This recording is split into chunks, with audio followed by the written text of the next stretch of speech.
Halo, apa kabar pemirsa Suara Dapil, Suara Daerah Pemilihan? Saat ini saya berada di Samarinda setelah mendarat di Bandara Sepinggan, Balikpapan dan menempuh perjalanan selama 3 jam. Saat ini kami sudah sampai di depan Jembatan Mahakam yang melintasi Sungai Mahakam, salah satu sungai terbesar di Indonesia.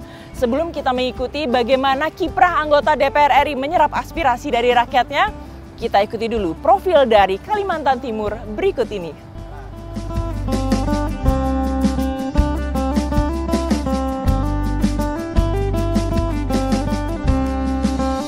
Kalimantan Timur, sebuah provinsi Indonesia di Pulau Kalimantan bagian ujung timur yang berbatasan dengan Malaysia, Kalimantan Utara, Kalimantan Tengah, Kalimantan Selatan, Kalimantan Barat, dan Sulawesi. Luas total Kalimantan Timur adalah 129.066,64 km persegi dan populasi penduduknya sebesar 3,6 juta. Kalimantan Timur sebelum masa pemekaran menjadi Kalimantan Utara merupakan provinsi terluas kedua di Indonesia setelah Papua dengan luas 194.489 km persegi yang hampir sama dengan Pulau Jawa, yaitu sekitar 6,8% dari total luas wilayah Indonesia. Tentu saja, dibutuhkan para wakil daerah pemilihan yang mumpuni dan memahami kehidupan sosial ekonomi, politik, pendidikan, pariwisata, hingga budaya masyarakat Kalimantan Timur.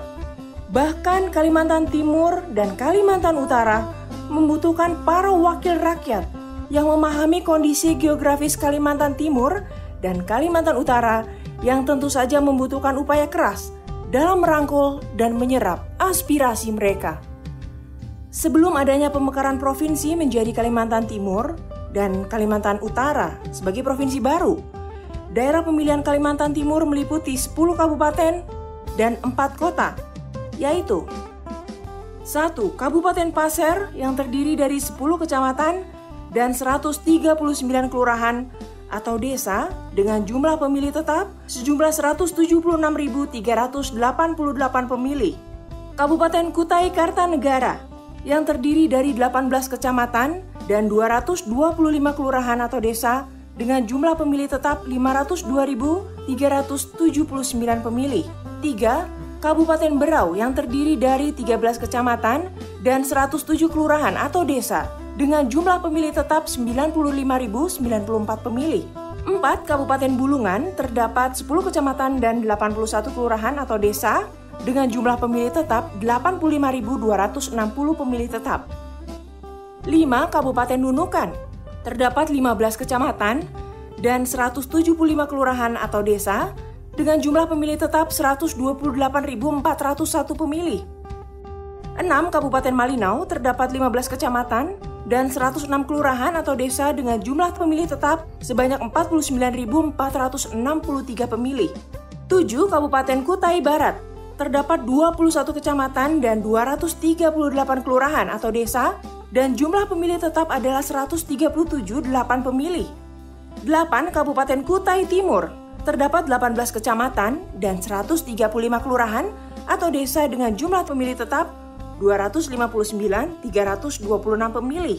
9. Kabupaten Penajam Pasir Utara terdapat 4 kecamatan dengan jumlah pemilih tetap 117.856 pemilih. 10. Kabupaten Tanah Tidung terdapat 4 kecamatan dan 25 kelurahan atau desa dengan jumlah pemilih tetap 17.040 pemilih. 11. Kota Balikpapan terdapat 6 kecamatan dan 34 kelurahan atau desa dengan jumlah pemilih tetap 948.417 pemilih. 12. Kota Samarinda terdapat 10 kecamatan dan 59 kelurahan atau desa dengan jumlah pemilih tetap 572.321 pemilih. 13. Kota Tarakan terdapat 4 kecamatan dan 20 kelurahan atau desa dengan jumlah pemilih tetap 138.430 pemilih. 14. Kota Bontang terdapat 3 kecamatan dan 15 kelurahan atau desa dan dengan jumlah pemilih tetap 117.395 pemilih. Alokasi 8 kursi anggota DPR RI yang diamanahkan dari masyarakat Kalimantan Timur pada periode 2014 hingga 2019 adalah kepada 1. Awang Ferdian Hidayat dari Partai Demokrasi Indonesia Perjuangan. 2. Mahyudin dari Partai Golongan Karya. 3. Hetiva Syaifuddin dari Partai Golongan Karya. 4. Budi Satrio Jiwandono dari Partai Gerakan Indonesia Raya. 5. Ihwan Datu Adam dari Partai Demokrat. 6. Hadi Mulyadi dari Partai Keadilan Sejahtera. 7. Kasriah dari Partai Persatuan Pembangunan. 8. Ari Yusnita dari Partai Nasional Demokrat.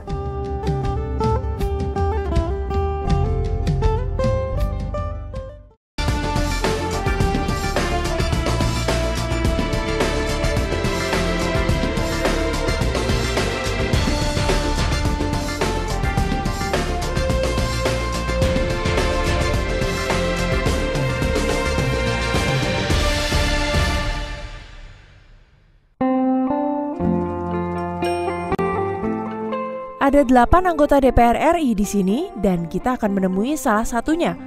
Penasaran siapa beliau? Ikuti saya sambil menyusuri kota Samarinda yang cerah ini ya.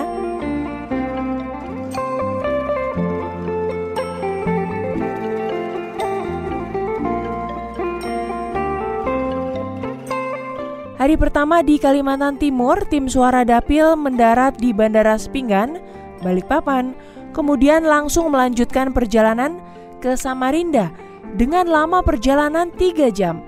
Karena menurut informasi, Ibu Hetiva Syaifuddin sedang berada di desa yang khusus memproduksi kerajinan tenun khas Kalimantan Timur, yaitu Kampung Tenun Samarinda Hajah Fatmawati. Penasaran kan?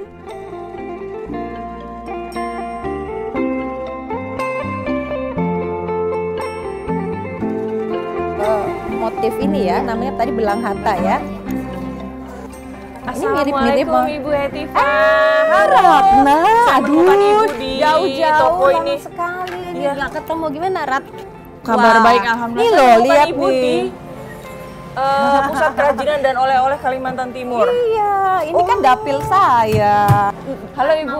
Ibu Fatmawati ini terkenal sekali nih sebagai perajin ibu Saya dari boleh di mulai tengah-tengah kecil ya nggak? Bu ya. Dulu Saya orang boleh di tua. tengah-tengah di antara perajin-perajin ini, Ibu. Ayo sini Bu Fatma ikut. Ibu Fatma. Nah, ini Bu hasilnya yang ini. Yang Hasil apa ini, Bu? hasil gedokan yang ditenun sampai 1 bulan. Ini kalau bikin ini Rat. Ya. Ini 1 bulan loh lamanya Bu. Bunga itu terus melakukan ini baru jadi 1 lembar gini setelah 1 bulan. Selama 1 bulan. Dengan alat tenun yang manual begini ya Bu, tradisional dari Kami bawa Bu ke Jakarta, keluar kota sampai ke. dan Pada saat ini peminatnya motif banyak ini. bagaimana Ibu? Apa yang akan dilakukan?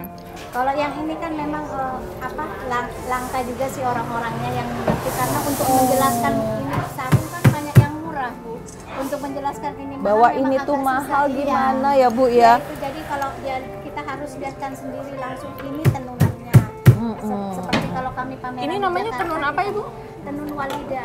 Tenun Ini walida. Jadi yang ini namanya walida. Alatnya juga ini alat yang sudah puluhan tahun bahkan Tapi masih dipertahankan Iya, ya oleh Ibu ya. Ciri Ini khas- motifnya juga khas sekali loh. Ini Ya. disebut belang hata. Tahu nggak Belang sejarahnya hata. Rat? Artinya apa? Atau Karena sejarahnya apa? waktu tahun 1968 waktu itu wakil Apalagi saya, presiden Bung Hatta. wakil presiden Bung Hatta Yes. berkunjung ke sini, beliau memilih sarung dengan motif seperti ini. Nah, inilah kemudian menjadi diabadikan ke dalam nama motif. namanya motif Barohatta.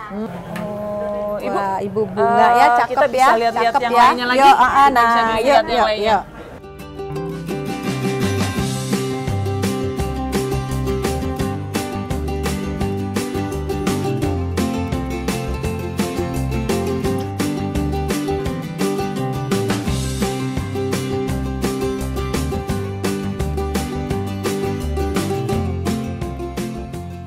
Saya juga mencoba alat tenun khas Samarinda loh.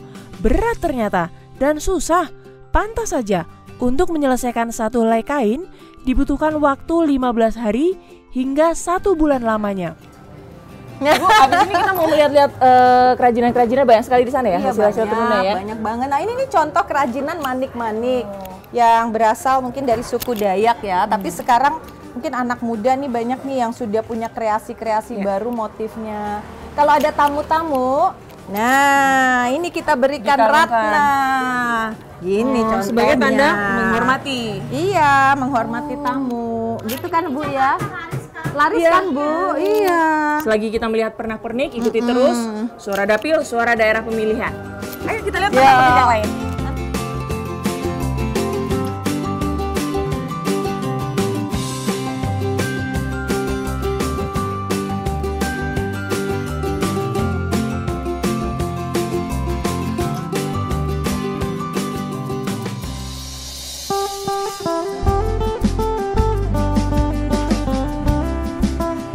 Ibu Fatmawati tadi. Kita langsung Sekarang masuk ke jadi cagar budaya ya Bu jadi ya? cagar budaya, kita langsung masuk aja ke atas. Ibu silakan. Iya, iya, Bapak. betul.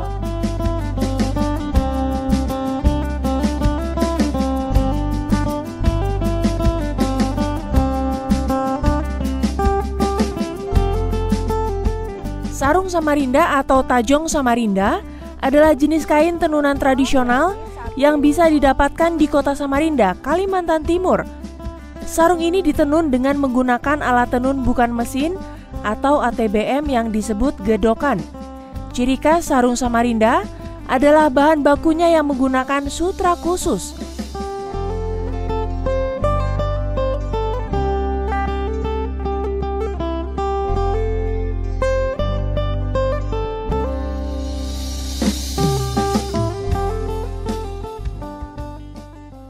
Selanjutnya kami menuju salah satu kekayaan religi dan budaya Kalimantan Timur, yaitu Masjid Sirotol Mustaqim, yang merupakan masjid tertua di kota Samarinda.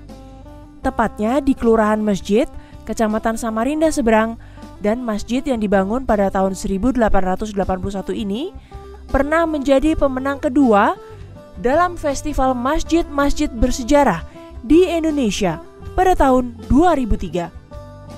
Bangunan masjid ini terbuat dari bahan kayu ulin yang digunakan sebagai bahan utama pembangunan masjid. Masjid ini dibangun pada tahun 1881 dan memiliki luas sekitar 625 meter persegi dan teras sepanjang 16 meter. Penjaga masjid pun mendapatkan kesempatan baik untuk langsung mengaspirasikan pendapatnya kepada Wakil Ketua Komisi 10 DPR RI, Hetifah Syaifudian, mengenai subsidi perawatan masjid yang masih minim. Dari pemerintah kota ada dulu. Setiap tahun atau Jadi, setiap bulan? Setiap bulan dulu kan. Akhirnya dalam proses di 2010 masih dari kota masih dapat dulu 500.000 satu bulannya dari Jakarta 600. Akhirnya berubah lagi di 2014, akhirnya dari kota dihilangkan. Yang dihilangkan. Akhirnya cuma dari pusat saja. lagi nih yang dapat cuma 1 juta. Waduh, jadi belum naik malah turun Iya, sedikit ya iya, Pak. itu mudah-mudahan dengan berkat kunjungan Ibu dapat menambah kesejahteraan kami di lapangan. Ya, Ya, karena mudah-mudahan susah kan. juga ya Pak memelihara ini ya.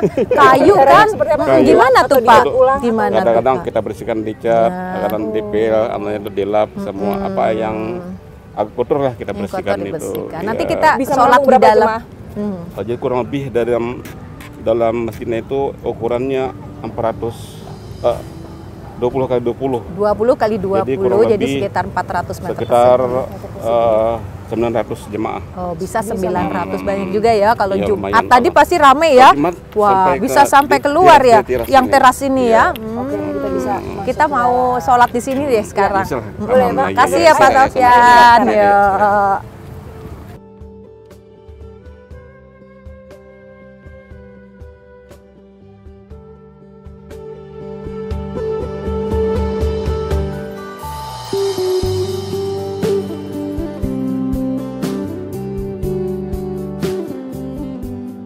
Perjalanan masih berlanjut. Kali ini kami akan menyusuri Sungai Mahakam menggunakan kapal wisata bernama kapal Pesut Etam. Kenapa namanya Pesut Etam?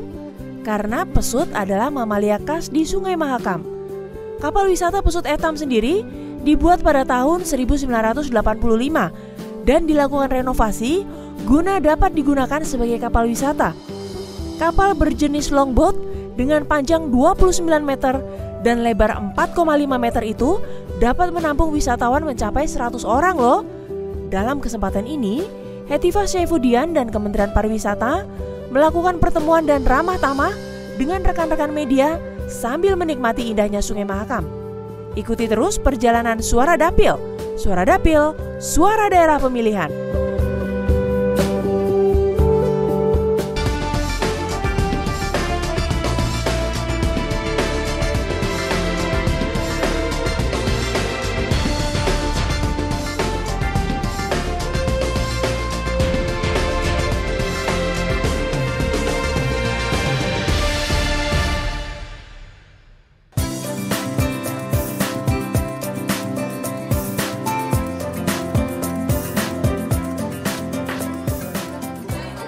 Hari kedua kami melakukan sidak ke Sekolah Khusus Pelita Bunda Samarinda yang berlokasi di Jalan M. Yamin, Samarinda. Ibu Hetifah nampak sangat riang bergabung bersama anak-anak berkebutuhan khusus yang menempuh pendidikan di sana. Berdiri pada tahun 2014, Sekolah Khusus Pelita Bunda aktif sebagai sekolah yang menangani anak-anak yang ingin sekolah lebih lanjut. Selama 2 tahun ini, Pelita Bunda telah bermitra dengan Smart Brain Energy dalam menunjang program di Pelita Bunda. Dalam proses perkembangan kerjasama Pelita Bunda menjadi satu-satunya tempat di Kalimantan Timur yang menjadi pusat lembaga rujukan yang memusatkan perhatian pada stimulus kinestetik dalam kontribusi perkembangan otak dalam proses beraktivitas anak-anak berkebutuhan khusus. Dalam perjalanannya, sekolah khusus seperti ini sering mendapat diskriminasi dan kurangnya perhatian dari berbagai pihak yang menyebabkan sekolah khusus seperti ini jarang ditemukan di tempat lain. Apalagi kejelasan status para pengajar yang menjadi hal utama karena kebanyakan para pengajar hanya bermodalkan panggilan jiwa untuk mengabdi di sekolah ini. Halo Ibu, maaf saya terlambat. Waduh, Mbak Ratna seru. Tapi loh, ini, padahal kita oh ya? Udah senam ya Jaka. Tadi ya, senam. Tadi ya. Iya, kita rame-rame sini. Sebenarnya mereka ini secara fisik tidak ada problem, tetapi ada beberapa hal yang mengalami hambatan sehingga Berkebutuhan khusus ya. Ada anak-anak yang spesial. Iya. Anak-anak yang sangat-sangat disayang. Itu kenapa? Awalnya kami sekarang ini lembaga ini sudah 10 tahun, baru 5 tahun terakhir kami mendapatkan izin. Jadi harus ada peraturan khusus atau bagaimana ini Bu kalau dari DPR RI? Nah, kita kan punya konstitusi tuh, ya kan? Pasal 31 di Undang-Undang Dasar kita sudah menyebutkan ya bahwa setiap anak ya tentu saja wajib mengikuti pendidikan dasar dan negara wajib membiayainya. Iya, betul. Setiap anak kan juga kondisinya beda-beda, betul nggak Bu? Setiap anak memiliki keunikan masing-masing ya Ibu Guru ya. Kelebihannya masing-masing dan kita tentunya negara punya kewajiban untuk memperhatikan semuanya.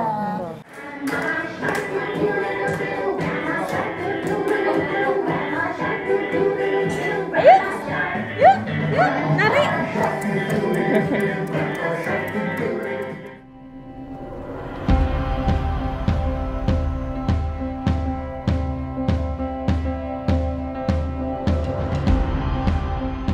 Selanjutnya kita bersama-sama melihat sekolah khusus olahragawan internasional yang berada di Komplek Gor Utama Palaran, Jalan Haji Ahmad Rifadin, Palaran, Kota Samarinda, Kalimantan Timur. SKOI atau Sekolah Khusus Olahragawan Internasional merupakan wadah pembinaan atlet pelajar berprestasi di bidang olahraga dan kini telah menjadi acuan nasional. Tujuan sekolah atlet ini adalah menciptakan atlet untuk meningkatkan prestasi Provinsi Kalimantan Timur khususnya dan Indonesia pada umumnya. Kondisi saat ini ada 18 guru, 34 pelatih, dan 500 siswa yang menekuni berbagai cabang olahraga. Yuk kita ikuti saja interaksi para siswa dan Ibu Hetifah Syaifuddin serta tim Suara Dapil. Nanti diarahkan untuk menjadi atlet apa? Jadi atlet sepak takraw. Atlet sepak takraw, tepuk tangan dong buat temennya. Kemudian yang gantengnya kayak Glenn Fredly. Iya loh, bener. Namanya siapa? Anton. Olahraganya apa, kelas berapa? Kelas 9, olahraga tarung derajat. Tarung derajat. Nah, mumpung kita bersama dengan anak-anak ini kan, ini mereka perwakilan dari siswa-siswa di sini ya. Sejauh ini bagaimana dengan fasilitasnya? Kalau boleh tahu sebentar ya, kita tanya perempuan ya. Fasilitasnya bagaimana? Kalau fasilitas di asrama kita kurang sih ya. Apanya?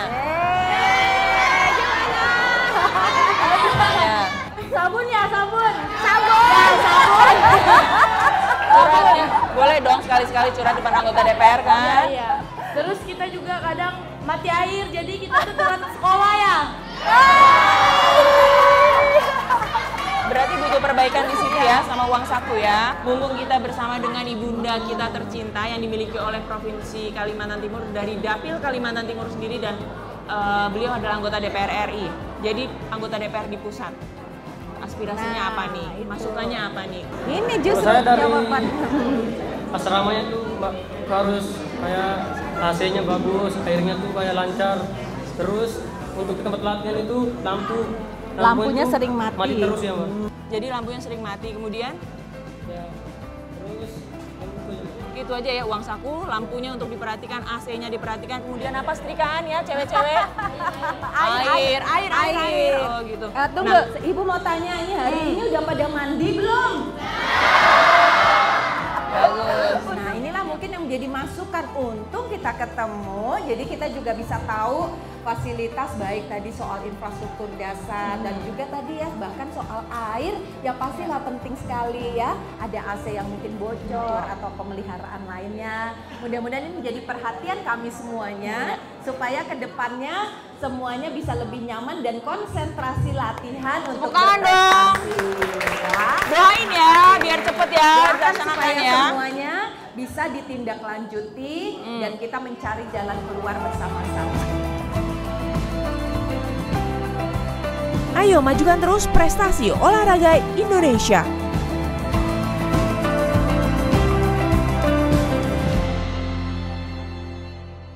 Nah, setelah melihat semangat para siswa Sekolah Khusus Olahragawan Internasional, kita akan melihat kebun raya Universitas Mula Warman Samarinda yang terbengkalai. Hah? Terbengkalai? Ya, lihat saja. Semua permainan yang sudah aus, danau yang kotor, dan berbagai fasilitas tak terurus. Kebun raya Universitas Mula Warman Samarinda atau biasa dikenal dengan nama KRUS adalah objek wisata Kota Samarinda, Provinsi Kalimantan Timur. Awalnya merupakan kawasan milik CV Kayu Mahakam. Wilayah ini kemudian dijadikan kawasan hutan konservasi, tempat kegiatan penelitian, dan tempat berkumpulnya mahasiswa Universitas Mula Warman atau UNMUL. Luas dari kebun raya yang semula 300 hektar, kemudian berkurang 62 hektar pada tahun 2001 karena beralih fungsi menjadi tempat wisata kebun raya yang sekarang ini menjadi tempat wisata favorit warga Samarinda. Tetapi sejak 1 Maret 2017, kebun raya ini resmi ditutup dengan banyak sekali pertimbangan, terutama karena keuntungan tak sesuai dengan biaya operasional. Dan sampai saat ini, belum ada kepastian akan dibuka kembali. Untuk mengakhiri polemik ini, Hetifah Syaifuddin akan membentuk fokus group discussion dengan berbagai pihak untuk menemukan solusi yang tepat bagi masa depan kebun raya ini. Kalau menurut saya sih, ini memang harus dikeroyokin ini. Jadi kita pertama memang bisa mengundang pihak ketiga yang bertanggung jawab, yang kredibel lah ya, bisa dipercaya. Berarti kembali ada peran pihak ketiga ya? Iya, pihak tapi ketiga harus penting. kredibel. Tapi bukan cuma mau mengambil untung ya Pak. Betul, harus betul. yang punya hati juga, punya kecintaan pada alam gitu. Jadi nanti melakukannya juga dengan kesungguhan ya, mau memelihara sambil juga memberi hiburan kepada warga. Kemudian melibatkan nanti pihak universitas juga. Tadi kan, ya jelas pihak universitas kan bisa penelitian di sebagai sini.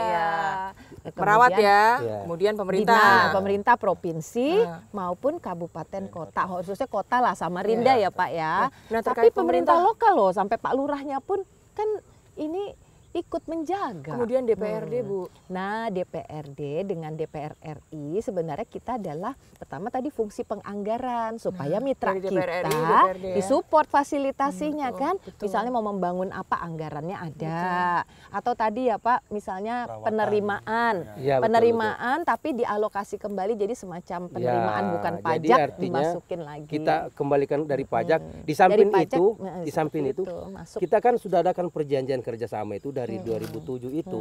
Gini. Kuncinya udah deh kita mungkin terdekat yang ide membuat fokus group discussion Ya, atau betul. apa ya Pak. Berarti akan dibentuk Itu deh fokus group kita discussion ya? bikin dulu ya Dengan satu beberapa meja, stakeholder ya. satu meja Dalam waktu baik dekat ini berarti dari ya, Bu, ya? pusat, provinsi, kabupaten, kota, dan pemerintah lokal, Iya. kemudian Unmul. Betul. Nah kita omongin deh, Seneng yuk nggak, Pak Lurah? solusinya gimana ya Pak Lurah ya?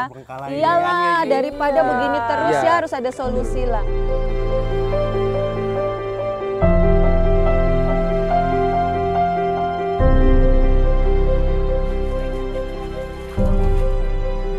Selanjutnya kami bertemu dengan pensiunan guru yang akan mendapatkan bantuan langsung dari Ibu Hetifah Syaifudian.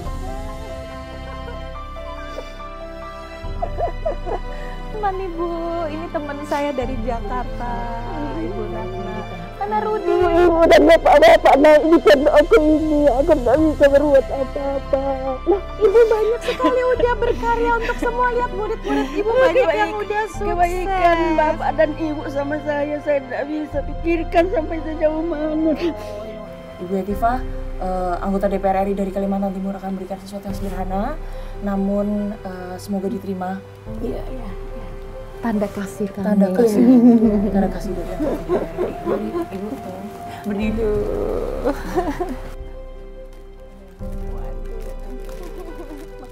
Berat ya.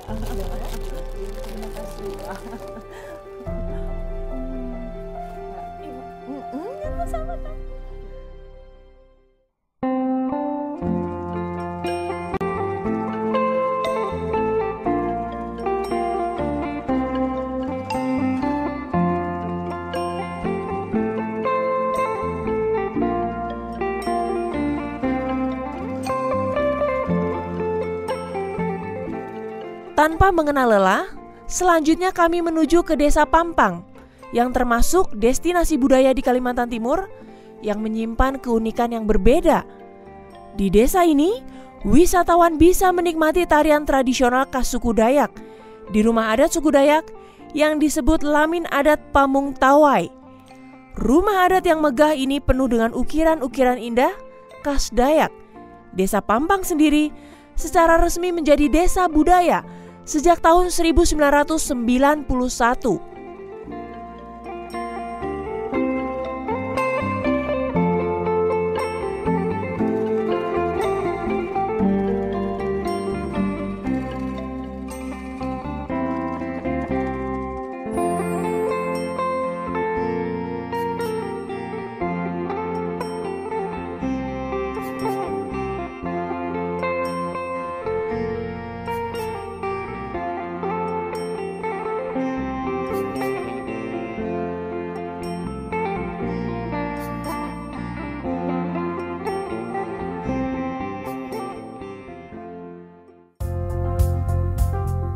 Menginjak hari ketiga, Hetifah Syaifudian melanjutkan perjalanan menuju ke SMP Negeri 8 yang terletak di Jalan Mula Warman, nomor 14 Manggar, Balikpapan.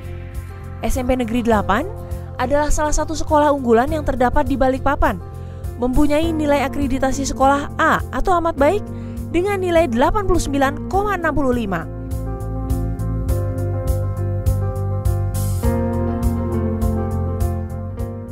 Di sini Wakil Ketua Komisi 10 DPR RI akan sidak langsung untuk melihat kondisi sekolah serta mendengar keluh kesah siswa-siswinya. Siang semua, assalamualaikum. Waduh, nah, ini yang kelas 7 ya berarti ya. Waduh, pada cakep-cakep banget ya. Ini belajar apa tadi kamu? USBK. SBK itu apa ya? Oh, seni budaya.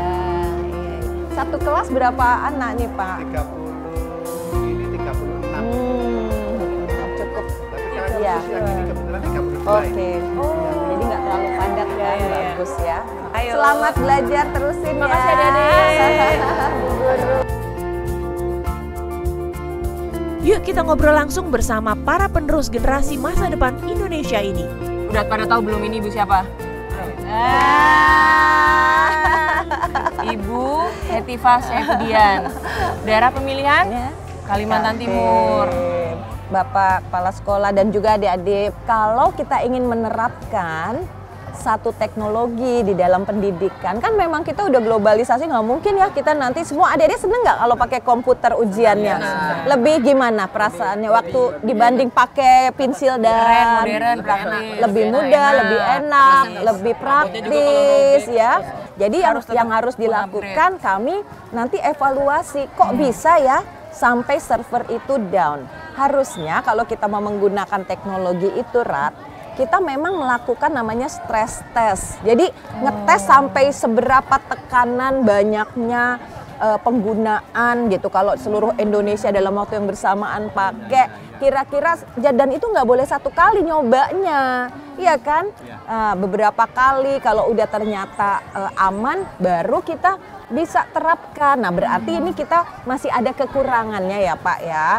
Nah kalaupun ada masalah yang tadi itu adalah bagian dari evaluasi bagi kami. Memang itu tugas saya Pak. Jadi jangan sampai nanti kejadian ini terulang. Ya, kesalahan seperti itu seharusnya bisa dihindari dan dicegah. Nah, dengan persiapan yang lebih baik, ya kan? Berarti kita kurang mengantisipasi kok menurut saya. Jadi itu saja. Perhatian lebih pendidikan, perhatian lebih ke wisata kemarin ya Bu. Iya, karena wisata juga bagian dari edukasi loh. Iya. Pengembangan wisata edukasi. Kan belajar bukan cuma di sekolah ya. Belajar bisa di mana aja ya. Baik. Demikian suara dapil, suara daerah pemilihan dari daerah pemilihan Kalimantan Timur bersama Ibu Dr. Hetifah Saifudian, Wakil Ketua Komisi 10 DPR RI. Saya Ratna Absari mengucapkan sampai jumpa. Dadah.